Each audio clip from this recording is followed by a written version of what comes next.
اللہ نے قرآن میں فرمایا هو الذی ارسل رسولہ بالہدی ودین الحق لیظہرہ علی الدین کلہ ولو کرہ المشرکون، کہ اے نبی تیرا دنیا میں آنے کا صرف ایک ہی مقصد ہے کہ دین اسلام پوری دنیا پہ غالب ہو جائے، دنیا کے اندر دین اسلام غالب ہو جائے، بس یہی آپ کا دنیا میں آنے کا، ہمارے بھیجنے کا مقصد ہے۔ اور دوسری جگہ بخاری کے اندر، بخاری کی حدیث ہے انما الاعمال بالنیات، یہ پوری ایک لمبی حدیث ہے، فرمایا کہ اعمال کا دار و مدار نیت پر ہے، انسان جس چیز کی نیت کرتا ہے اللہ تعالیٰ کا نتیجہ اللہ کی طرف سے اس کا پھل بھی اسی طریقے سے اس کو ملتا ہے۔ اب یہ قرآن کی آیت اور نبی کی یہ حدیث، ان دونوں کو سمجھے تو نتیجہ یہ نکلتا ہے کہ نبی کا دنیا میں آنے کا مقصد دین کا بول بالا تھا، اس کے لیے ہجرت بھی کرنی پڑی، اس کے لیے قربانیاں بھی دینی پڑی، اس کے لیے اولاد کو بھی، بچیوں کو طلاق بھی ملی، اس کے لیے نبی کو بہت بڑی قربانیاں دینی پڑی۔ وجہ کیا تھی؟ چونکہ مقصد ایک تھا دین اسلام کا بول بالا ہو، اس لیے اللہ کے نبی نے کسی قربانی سے اپنا قدم پیچھے نہیں ہٹایا، ہر قربانی کے لیے تیار رہے، حتیٰ کہ اللہ کے نبی نے مکہ کو چھوڑ دیا جو اللہ کے نبی کا آبائی وطن تھا۔ اور حدیث کے اندر آتا ہے انما الاعمال بالنیات، جس چیز کی تم نیت کرو گے، جس عمل کو کرنے لگو گے، تمہارے عمل پر نہیں تمہاری نیت پر اللہ کے فیصلے ہوں گے۔ تو چونکہ یہ حدیث آگے وَإِنَّمَا لِامْرِئٍ مَّا نَوَىٰ فَمَنْ كَانَ هَاجَرَ إِلَى اللَّهِ فَهِجْرَتُهُ إِلَى اللَّهِ، پس جس نے اللہ کے لیے ہجرت کی، پس اس نے اللہ کے لیے ہی ہجرت کی، یعنی اللہ اس کو مل جائے گا۔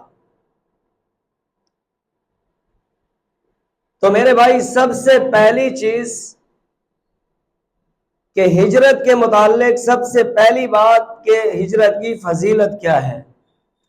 فرمایا ہجرت کرنا اللہ کے راستے کے لیے، اللہ کے راستے میں نکلنا، اللہ کے راستے پر اپنے آپ کو پیش کرنے کا سب سے بڑا جو مقام مرتبہ انسان کو ملتا ہے کہ انسان کو اللہ مل جاتا ہے۔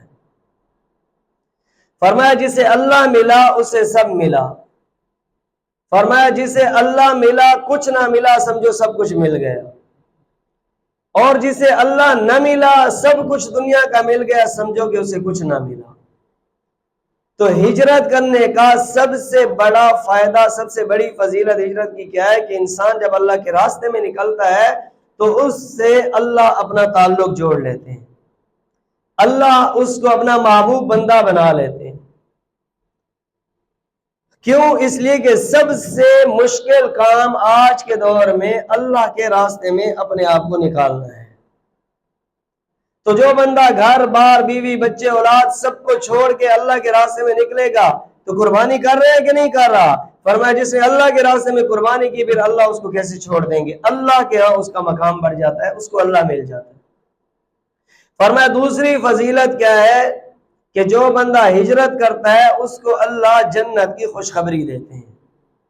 اس کے لیے جنت پکی ہے جو اللہ کے راستے میں، اللہ کی رضا کے لیے اللہ کے راستے میں نکلتا ہے۔ فرمایا تیسری فضیلت، جو بندہ اللہ کے راستے میں نکلتا ہے فرمایا اللہ تعالیٰ اس کو دنیا آخرت کی ساری بھلائیاں عطا فرماتے ہیں، دنیا آخرت کی جتنی بھلائیاں ہیں اللہ تعالیٰ اس کو عطا فرمائیں گے جو بندہ اپنے آپ کو اللہ کے راستے میں قربان کرے گا، اللہ کے راستے میں نکلے گا۔ فرمایا چوتھے نمبر پہ جو بندہ اللہ کے راستے میں نکلتا ہے دین کا بول بالا ہوتا ہے، اور جہاں دین بلند ہو جائے گا اللہ تعالیٰ اس بندے کو بھی بلند مقام عطا کرے۔ تو میرے بھائی دیکھ لو ان لوگوں کو جو اللہ کے راستے میں نکلتے ہیں، لوگ کتنی عزتوں سے پیش آتے ہیں، لوگ ان کی کتنی عزتیں کرتے ہیں۔ باقی باتوں کو چھوڑے، ایک چھوٹی سی بات ہے، محلے کے اندر کوئی بندہ گھر سے مسجد اللہ کی رضا کے لیے نماز پڑھنے کے لیے آتا ہے، لوگ اس کا بھی احترام کرتے ہیں کہ یار اس کو کچھ نہ کہو، یہ نمازی ہے، یہ بندہ نماز پڑھنے والا ہے، اور لوگ آگے سے یہ بھی کہتے ہیں یار تیرا میں حیا کر رہا ہوں اس لیے کہ تو نمازی آدمی ہے، وگرنہ میں تیرا معاملہ کچھ اور کرتا ہوں۔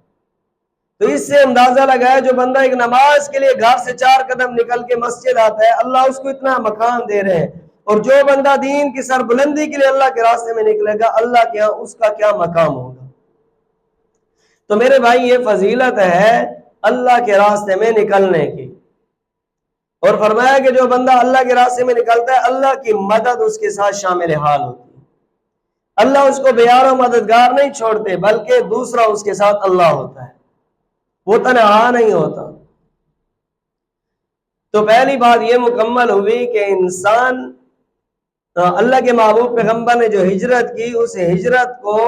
کیا فضیلت حاصل ہے، اس ہجرت کرنے سے انسان کو کیا کیا مقام اور مرتبہ ملتا ہے، اللہ تعالیٰ نے دین کے اندر اس کے لیے کیا انعامات رکھے ہیں۔